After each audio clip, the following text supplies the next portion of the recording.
Welcome to the WineSpot, the podcast in which we uncork the world of wine a bottle at a time.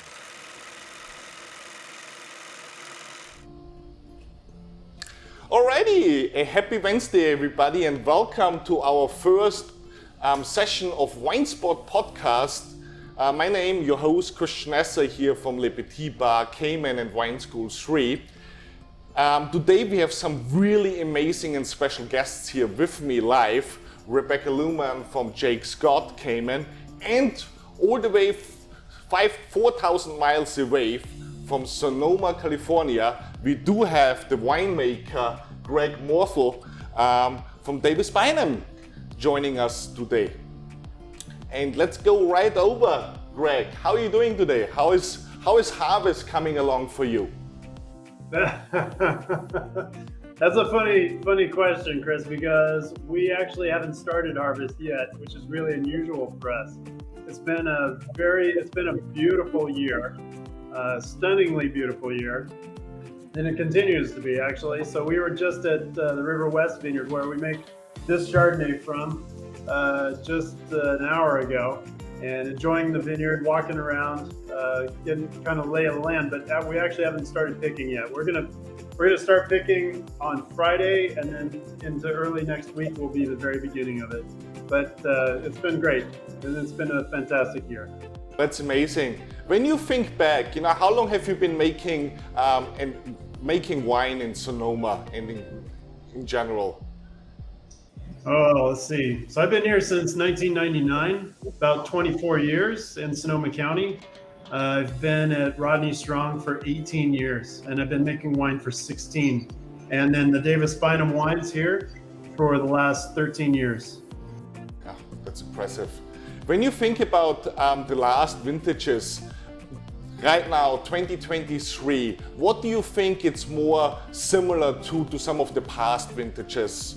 Because we're all seeing the struggle over the last 5 to 8 years with the fires, with drought, and it seems to be a little bit more of a cooler and later harvest this year. Yes, it's much cooler this year. So the degree days, when we look at how much heat summation that you get every year, you just add how many degrees of heat you get every day, and so you add that up, and it does have to. There's a math equation to it. Anything over 50 degrees, the grapes are productive, they're ripening.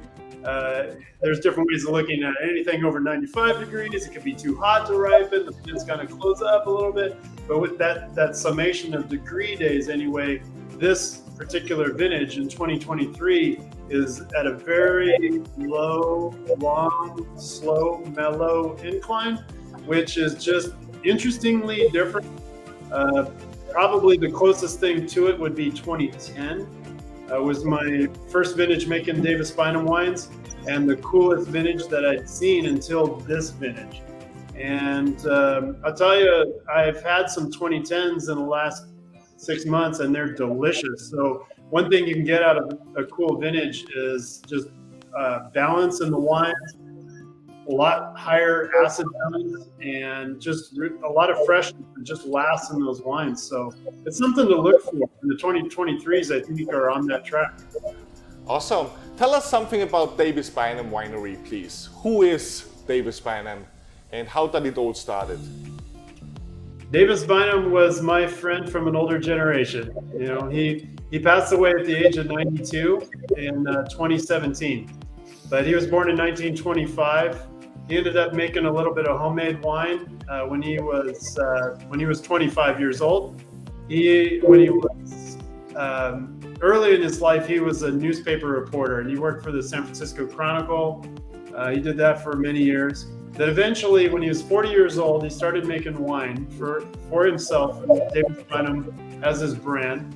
And that he was doing that out of what we call the East Bay. That'd be over by Oakland and Berkeley. He actually had a little warehouse, a little plumbing warehouse that he turned into a winery in this place called Albany. And so he was making jug wine back then, just buying fruit from here and there and everywhere. But then eventually he came to be a one of the most prominent people in the Russian River Valley, really, and a pioneer in planting Pinot Noir and Chardonnay in the Russian River Valley.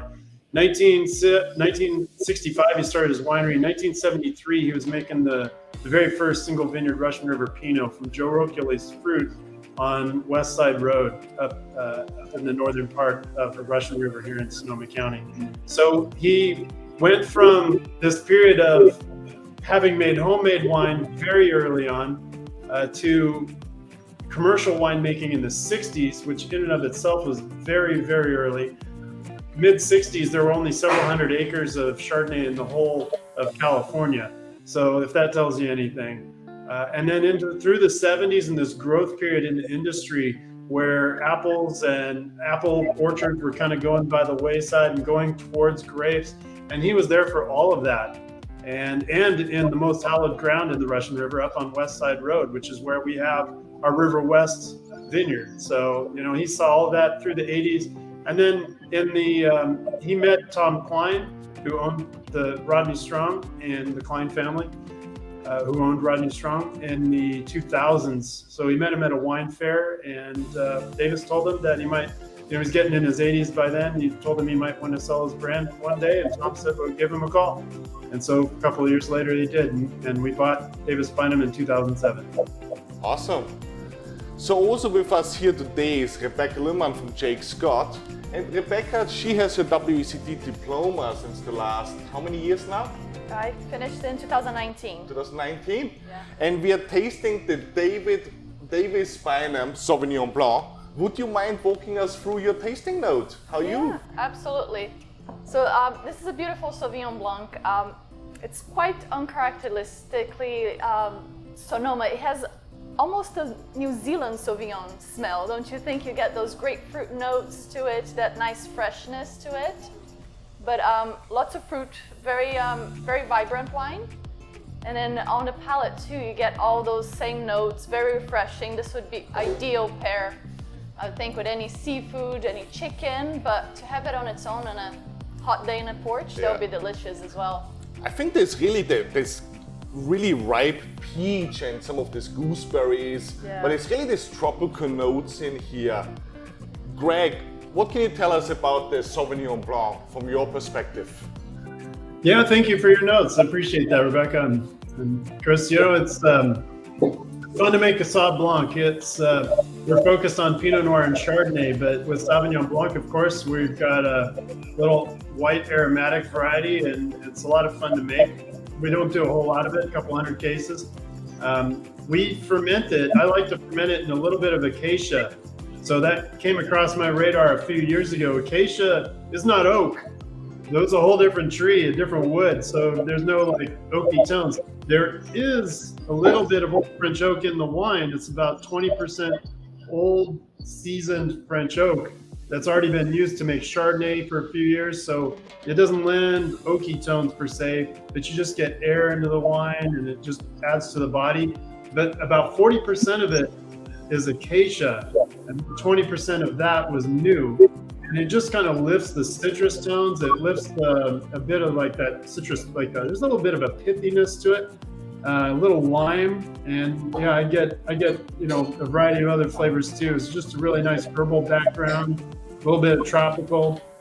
So it's made 40% acacia, 40% stainless steel, which retains the acidity, and 20% in old French oak. But it came from a block, little 5-acre gem that we have right in the middle of the Russian River that we've been farming for a long time. And so just the vines grow in balance, and what you see is kind of what you get when you see a vine in balance, and especially this vintage, which was in the drought years and the vine was just kind of tamed down. Sauvignon Blanc can grow pretty big many years. So the drought actually had the effect of having the vines grow only a certain height. And I'm not sure that we even watered that year, to be honest. And we did a little bit of leafing. We got some sunlight exposure on those grapes, and the composition of those berries, as they matured, they went into those tropical tones and those citrus tones. And so we picked at the right time and then went down into the acacia, the old French oak, the stainless steel to make the wine. I mean, it's really impressive to see actually 100% Sauvignon Blanc from the Russian River Valley today. at such a great quality and price point. Because a lot of producers, they move away towards more the North Coast, right? And so having 100% Russian River Valley fruit right in here. And if everybody ever needs a little recommendation, you go down to Willie's, in Sonoma, and have some mussels and some Sauvignon Blanc from Davis Bynum, and you'll be just in heaven. Absolutely, yeah. You could take it out to the coast. You could picnic on the beach out at the coast, or go on Tamales Bay. There's a lot of oysters, and yeah, I mean, definitely I agree with you, Rebecca, on the chicken. You could go that route, the white meats especially. Sauvignon Blanc can surprise. It's aromatic, so you can pair it with some more flavorful dishes. But you want to go something a little bit outside of the bounds. I mean, think we did curried lentils the other night. Something with spice, put a little heat in it, and pair that with a Sauvignon Blanc. Go really well. Amazing. So tell us about the flagship wines, the Pinot Noirs. I mean, we have your lovely Pinot Noir right here from the Russian River Valley, but I know you guys do much more than that. And tell us about your approach to Pinot Noir. Absolutely. I'm gonna pour myself a little bit.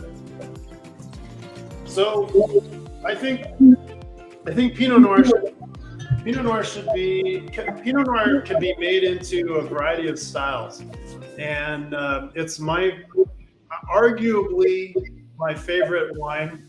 I say that because I like all wines. I like many wines. I enjoy the diversity that exists in wine. However, Pinot Noir seems to show, I think, the greatest diversity and be the most food-friendly wine that I know. And that is truly one thing I enjoy about it. I'll open a Pinot Noir with darn near anything. But stylistically, I think what I enjoy in Pinot Noir is just the beauty of the grape, and to make something that shows a lot of sophistication.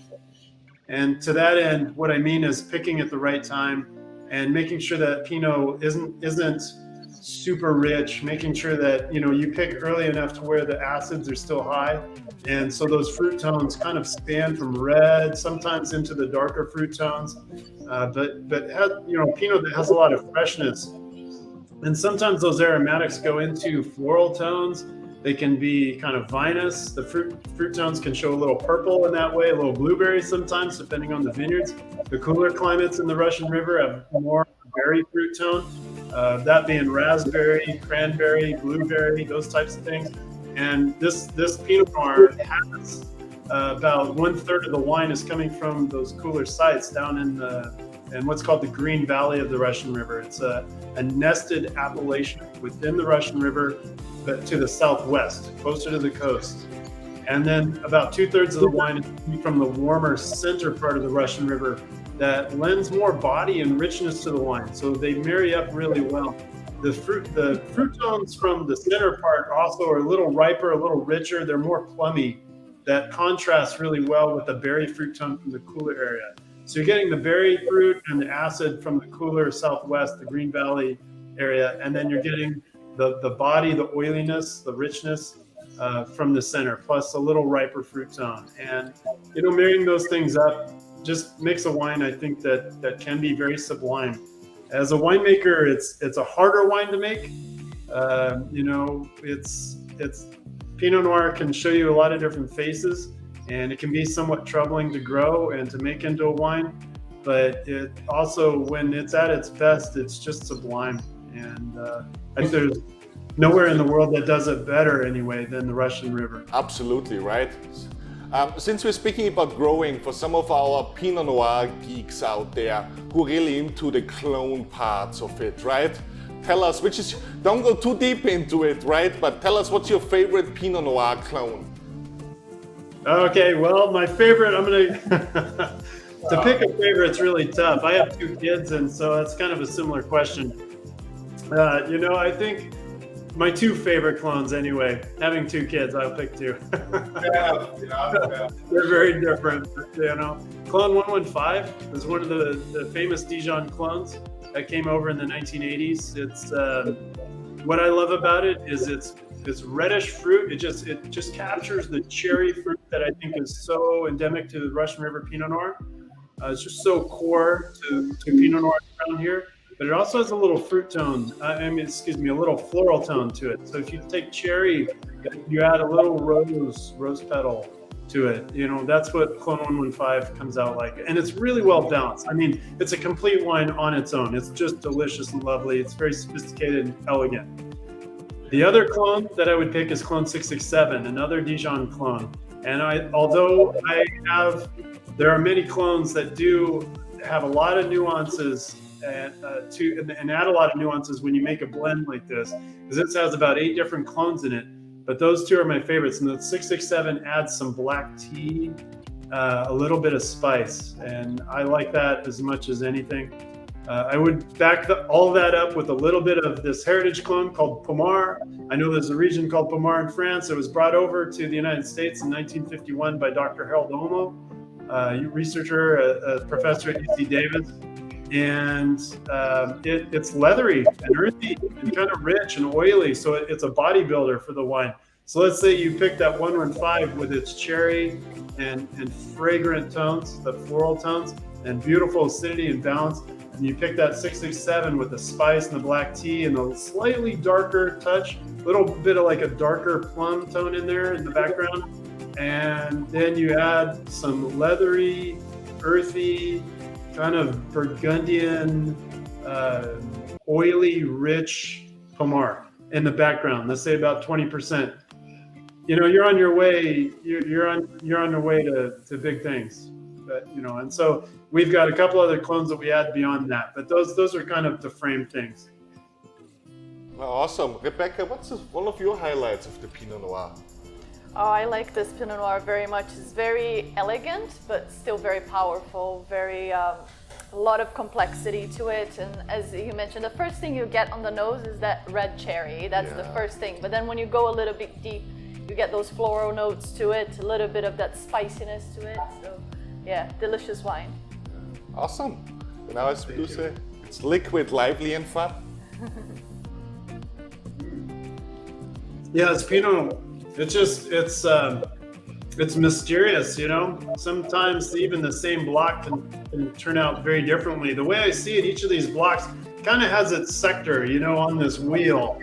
And, you know, the 115's here and the 667 is here, but the Pommard is way over here. And we've got this clone called 2A, the Wadensville. It's one of the Swiss clones. It adds more tannins and more structure to the wine, but it has good acidity. In fruit tones, it can be cherry or black cherry, but it usually adds kind of a little bit of grapiness, you know, a little vinous tone. So they all add their own thing. And then when you're blending different vineyards, you're, of course, as a winemaker, you're always out there walking the blocks and tasting the grapes and seeing how they're developing that year. But they can turn out a little different. And depending on everything, including how Mother Nature was to begin with, but how much crop was out there, if you green dropped and all that kind of stuff, the aspect of the vineyard, which is the way the vineyard faces, does it face east, does it face west, you know, how it all turns out each year will be a slightly different thing. So it's kind of a fun ride to make wine. You definitely aren't making the same thing every year.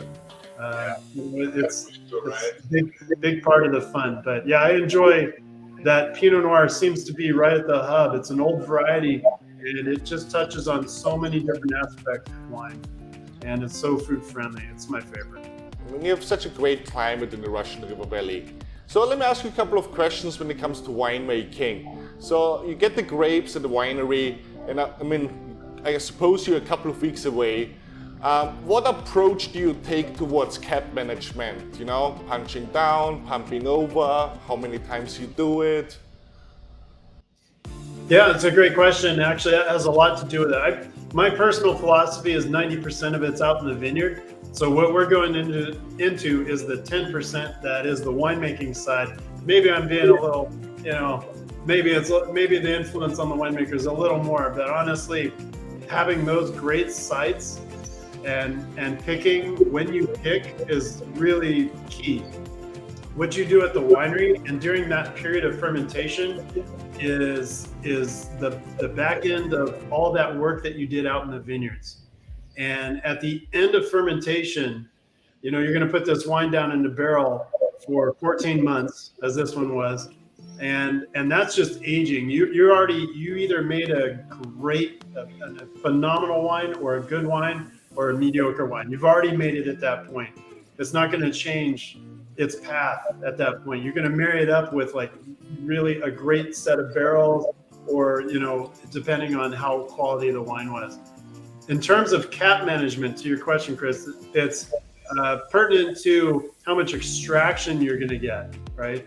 And so if you're doing pump overs, like in stainless steel tank, where you're drawing juice from the bottom and you're pumping it back over the top, sprinkling it over the top, maybe opening up a valve at the top to draw in a little bit of air into the fermenting juice as it pumps over, just to give the yeast a little bit of air and to give the wine a little bit of air, the must a little bit of air.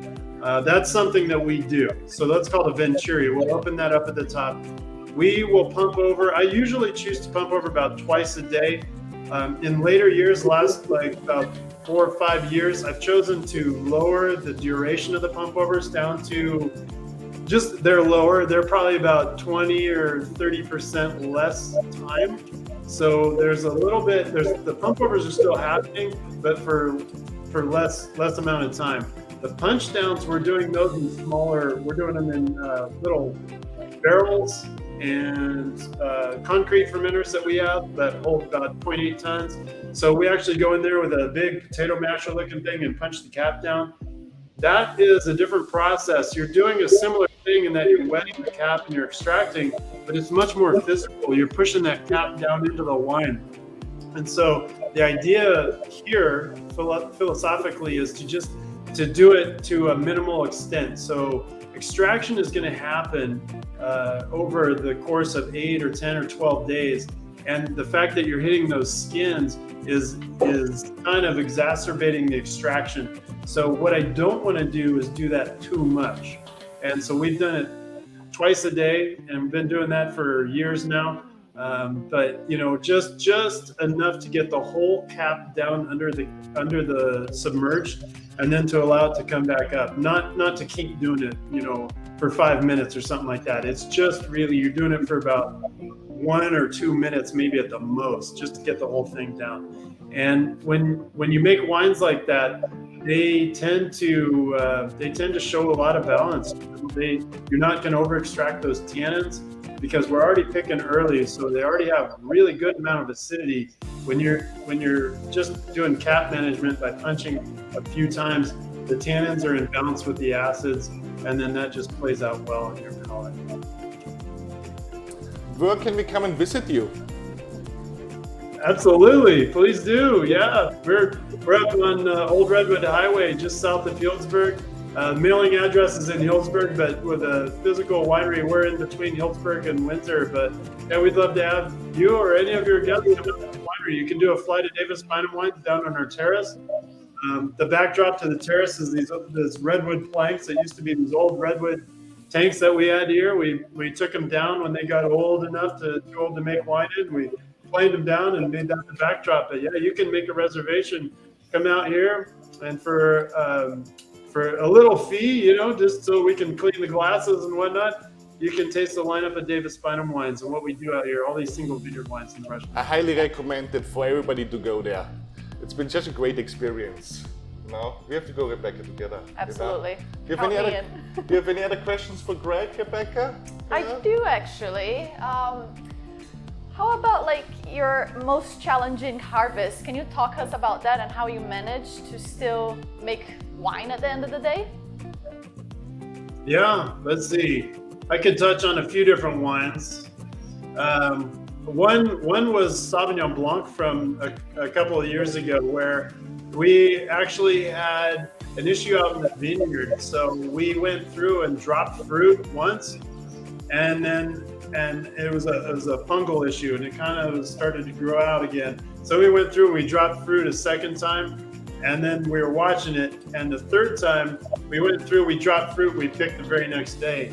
But I'll tell you what, it made one of my favorite Sauvignon Blancs ever. So it just kind of goes to show with adversity, you can really use that as a launching pad. I mean, for one thing, the fungus, I think, attacked the more inferior fruit that was out in the vineyard, the stuff that was just having issues anyway. It's not something that we saw in any other vintage, but this one particular vintage we did. And so that was something that we just had to deal with. A lot of learning over the years, you know, whether you've done too much of one thing or not enough of something. And, you know, you make wine once a year, really. Well, you make from a bunch of different vineyards, but you take a lot of notes and you make wine all that vintage without doing any major drastic changes throughout that vintage, most likely. But the next vintage, you might choose to really start steering again over the vintages. So as I've been doing this for the last 13 years, I mean, it's just been a process of going towards, earlier picking, going towards, you know, leaving a little brighter fruit tones, a little more balance in the wines, like leafing through the Sauvignon Blanc, leafing through the Chardonnay, like tunneling, what's called, in the middle, so the sunlight can actually get through that canopy and touch those berries, and it turns them golden, actually. The flavors change in the berries when you do that. Another challenging vintage, though, Rebecca, to your point, your question, would be the 2010 vintage. Was very cool. Now, a vintage like that, some growers chose to leaf a lot at a certain point. It was so cool. They were worried about fungal problems. We hadn't actually had them yet, but they were worried about some fungal problems, you know, mold and whatnot, botrytis growing in the vineyards. And so they started leafing in late June and early August. Well, the problem was, and we did this sparingly. So we were one of the wineries that didn't choose to leaf so heavily. We did on a minimal scale, but some of the neighbor growers did that much heavier. And at that point, it made sense too. It was just philosophically, maybe that was something that they felt, it was a bet, right? And they felt that would pay off. Well, what happened was Mother Nature came out with full sun third week of August, and a lot of producers lost crop that just raisined up and burned up and it fell off. And so what we pulled in was some of my favorite wines that we've ever made from 2010, but it was adversity. And the problem with that vintage was there was a second heat wave that was a little more brutal in about second or third week of September. And by the time that came through and we were still hanging crop out there to ripen it, as it was a cool vintage, we needed to choose to pick. And so at that point, then we were out in the vineyards, and the problem was, we got a big heat wave coming. We're not going to pick all this fruit. So what do you want to pick? What do you want to focus on before this big heat wave really takes things to an area that you didn't really want it to go? Beautiful vintage. And like I say, we went out there and picked like all these Dijon clones, the smaller clustered clones earlier, and then chose to leave the bigger clustered, the Pomar and the Baudensville and the Mariafeld, the Swiss clones that are bigger clustered. I chose to leave those out there and let them hang because they can handle it a little better. And then when we came back for them, they were pretty ripe, beyond where I wanted. And then we knew that would happen. But that was a challenge for that harvest. And like I say, I mean, I still use some of those blocks in our blend for the Davis Bynum blend. And it was some of my favorite wines ever. So, you know, Mother Nature, you can never predict what she's going to do. And that's probably some of the most challenging things. Awesome. Excellent. Well, anybody who is in the area of Healdsburg, or as the locals call it, Beverly Hillsburg, 10-20 minutes, depends how fast or slow you drive, you know, go and make a visit to Rodney Strong and Davis Bynum and meet our amazing winemaker Greg Morthhole at Davis Bynum. Thanks so much for taking your time, guys. You know, thanks very much to Rodney Strong and Davis Bynum. Thank you, Greg, for walking us through the wines. We really appreciate it. And I think we really love them around here, don't we? Absolutely. Yes. Yeah. Thank you very much, Greg. Thank you very much, guys. Yeah, we'd love to see any of you out here. Yeah, sustainably farmed and family owned. I mean, we'd love to have you out here at our tasting room and taste what we do. And you really feel that when you go to the winery and you go for a visit, it's so homey there, it's so cozy, everyone is so friendly, it's just unbelievable. Thank you so much to all of you. That's absolutely my pleasure. And don't forget guys, we keep it liquid, lively, and most importantly fun.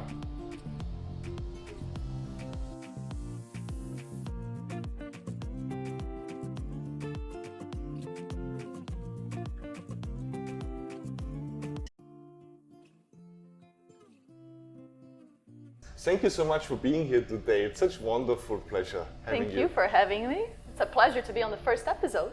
And absolutely, yeah, we just launched this and we're so happy. Can you tell us a bit about yourself and the journey of the world of wine? Yes, absolutely. So my passion for wine actually started as a kid, when in New Year's my dad would buy some champagne and he would let me have a little bit of it, just a sip. And I always enjoyed it so very much. And he always told me that if I wanted to enjoy champagne on a regular basis, I would have to work really hard. So what I did, I worked smart. I went to the wine industry. But that actually, it was after a while. I started in hospitality, that's my background, and decided on a career change for something that I was truly passionate. So wine was a passion of mine. I had done a wine course for fun. When I was in university, and back in 2018, I took my WSET level 3. Wow. So I furthered my wine education and got a job as a sales rep in London selling South American wines. And while I was doing that job, I finished the level 3. I also started my WSET level 4, which is the 2-year diploma. Yeah. And it's not many places in the world you can do that. So I was in London at the time and took advantage to go to the WSET school over there and took that course. So I finished that in 2019. And that same year, thank you, I moved back here to the Cayman Islands. And currently I'm working for Jaques, who's a wine distributor, and I love my job. So yes. Awesome. What do you think some of the key responsibilities and challenges are as a sales rep, as a distributor?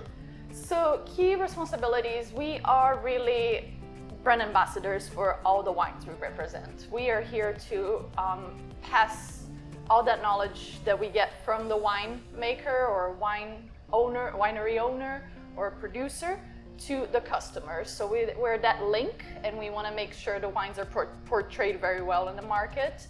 Of course, selling is a big part of it, but it's mainly to be brand ambassadors for all the wines we represent on island. Some of the challenges, I think, is the wine world is very competitive. There are thousands and thousands and thousands of producers, the same wine from the same region, same variety. So it's getting the customer to realize why they should buy our wine over the competitor's wine. And it's very different on the spirits. The spirits, like, people are very set. If they want a certain rum or a certain vodka, they are set. But the wine is very different. So there is that competition out there. What are some of the key considerations you take in when you actually select wines for the portfolio? So there are many aspects. We usually do those decisions as a team. Quality, of course, is a main one. Usually we get samples sent to us, or someone will come down and taste the wines with us. Quality is non-negotiable. If the quality is not there, we're not interested. Second of all is a gap in our portfolio. So if there's a certain price range for a certain wine that we don't have, that we might need, we need to look at that. Or on the other hand, maybe the wine is fantastic, but we have 3 other wines at the same similar price range, similar style. So we need to consider all of that. And then also how to have a great portfolio that we are proud of. So that's something. Anything exciting coming into the portfolio for our next high season? We always have. We recently just added quite a few different wines. Davis Bynum being one of them. Yeah. That's only been with us for a few months now. But there's always different things, and we every month or so we have different wines. I mean, Davis Bynum has been already a success story for you, I suppose, after the last few months, because you have already a few by the glass placements I've seen. Yes, right? absolutely. So it's such And a great juice, such good wine. Yeah, it's one of those wines too that was very easy. You just take and taste it with people, and people just fall in love with them. Yeah. So it's an easy one. What do you see at the moment trend-wise, grape variety-wise, is really gaining more and more popularity? What's coming up and what's going more down? What are people asking for more so these days, and what do you see people not asking for anymore? So it's funny, there's been a big revival with Burgundy and Sancerre wines, and especially Sancerre. It was very popular, I want to say 7-9 years ago, it was very popular, and it seemed to have died, and now that trend is back up where we can't even keep it in stock. We are constantly running out, and combined with a couple of bad vintages between 2020 and 2021. There really was a shortage of Sancerre and Prix, wasn't there? So, and it seems like when there's a shortage, everybody wants it. Everybody wants more. Yeah, it's crazy. Yeah, so that seems to be the trend, and of course always sustainability. People look at it. People are after wines, vegan wines as well, and small producers too. People love to find out about different producers, so yeah. Rebecca, what can you tell people who want to get into the distribution business? What is the role of a sales rep? And how do you maintain relationships with your clients? So relationships is the main part of the job. So in order for us to sell, we got to build that relationship, that trust. People need to know that the wine I'm recommending is actually good, because in all reality, we're not able to pop a bottle every time to taste the wine. So they got to trust my recommendations. So that's the number one part of the job, is building that relationship, being attentive to the details, being there when people need a suggestion for a new wine, or trying to think of changing their wine list, or when there's something out of stock, and being proactive and not waiting until that becomes an issue to then deal with it. So these are the main things.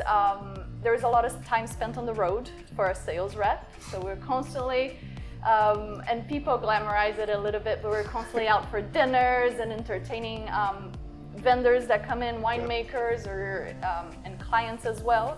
And it is wonderful, but when you're doing this day in, day out, it can be quite a lot. But lots of wine drinking, don't forget that as a key part. There's no dry January or anything like that in the job. But yeah, that's mainly the job. We need to know the truth too. What really upsets you in your job? What is, a scenario where you're like, that really upset you? I tell you one of my scenarios first, is, when somebody comes to Le Petit Bar and they order the whole menu and they finish the full plate, they finish everything, but then it's like, oh, we wish we would have gotten it, 10 minutes quicker, But, yes.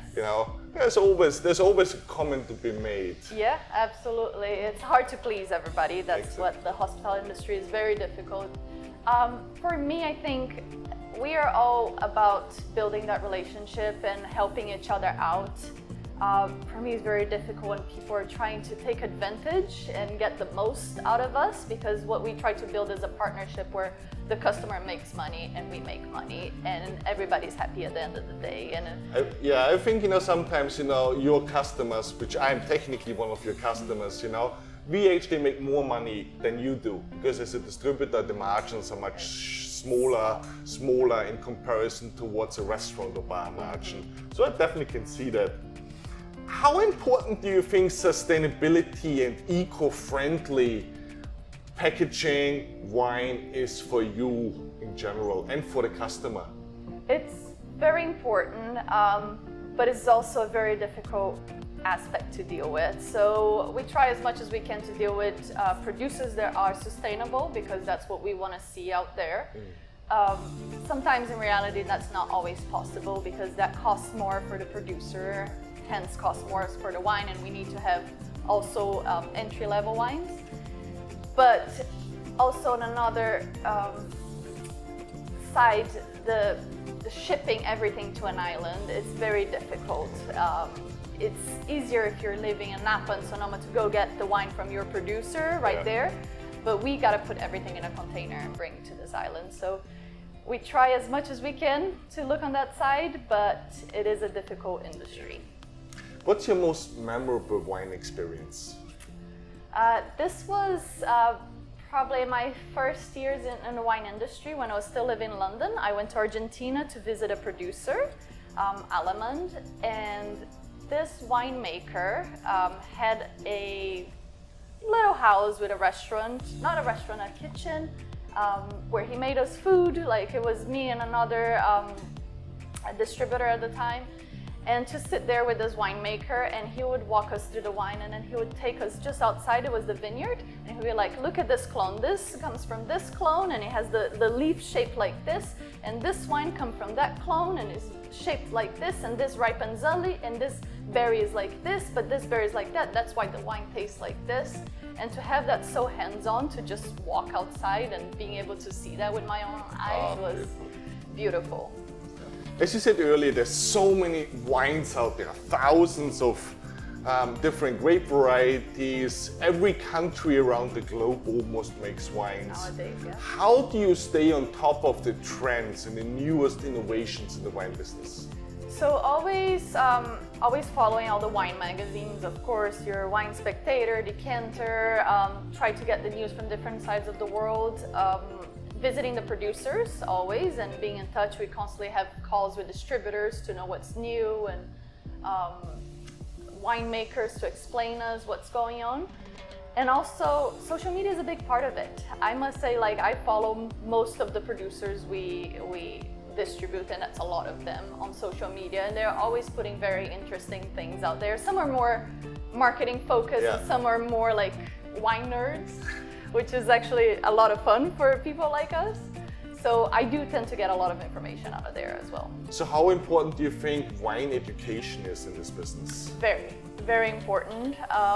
It is to know from where the wine starts to how it gets to taste the way it is, to how it fits on a restaurant listing, and how does it pair with the food. So very important. I highly recommend wine education for anyone trying to go into the wine industry. Oh, awesome. Yeah.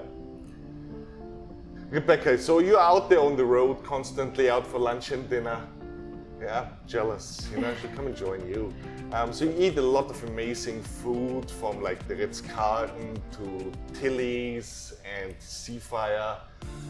What was one of your most memorable experiences when it comes to food and wine pairing? I know it's a tough one, huh? It is. People always ask me, what is my favorite wine? It's like, well, you know, really depends on the moment, right? Yeah, there's so many. Absolutely. And we eat so much good food, and we drink so much great wine. Yeah, absolutely. And I think, in general speaking, this is something we sometimes do as a team. We'll go out for lunch and we'll say, for example, everyone brings a bottle of wine. Sometimes we have a theme, sometimes we don't, just bring wine. But everybody brings a bottle of Chardonnay or something, or Spanish wine or something. And I love that, because we get to sit there with 5 different glasses of wine and taste it, and then we order whatever we want. And just to taste those different wines side by side with the same food. And even though, yes, we're trained to know what pairs better, sometimes we surprise ourselves. You never expect something. And some wines, for example, I'm not a big fan of oaky Chardonnays, but I've had with delicious dishes that made that wine taste so much better, while on its own I wouldn't drink it, and it's so mind-opening. Absolutely. What would you recommend wine-wise out of your portfolio right now? What are some of the highlights from your portfolio? A couple of personal for me. I'm gonna do a white and a red. Please. So for the white, it's called the Vida Romance Pinot Grigio, which is a Pinot Grigio that has a bit of skin contact. So orange in color, pale orange. So beautiful wine, a lot of complexity to it. Has those ripe apricot notes, a little bit of almond to it. Very beautiful wine, still the acidity. They let the fruit hang for quite a while, actually, so they're quite ripe, the Pinot Grigio. And then it's small yield, so very concentrated. it is a wine, I like it on its own, but it's beautiful to pair with food, very food friendly. Any chicken, seafood, vegetables. I think even pork goes well with that one. So that's a personal favorite for the whites. For the red, it's something you serve over here. Ooh. It's the Girardin Pinot Noir, the nice. Bourgogne Pinot Noir. Burgundy is my favorite wine region to begin with. I love Chardonnay and Pinot Noir. But that wine is a really good value for money. The producer is very good. Girardin is one of my favorite producers for all types of wine, but that one is a very affordable, everyday drinking Pinot Noir. So Amazing. yeah, so it's a good one. Well, thank you so much, Rebecca, for your time today and for joining us in our first podcast. And thanks for all of our viewers out there. Make sure that you keep it liquid, lively, and most importantly, fun, guys. Thanks very much, everybody. Thank you for watching. Thank you for having me. Thank you.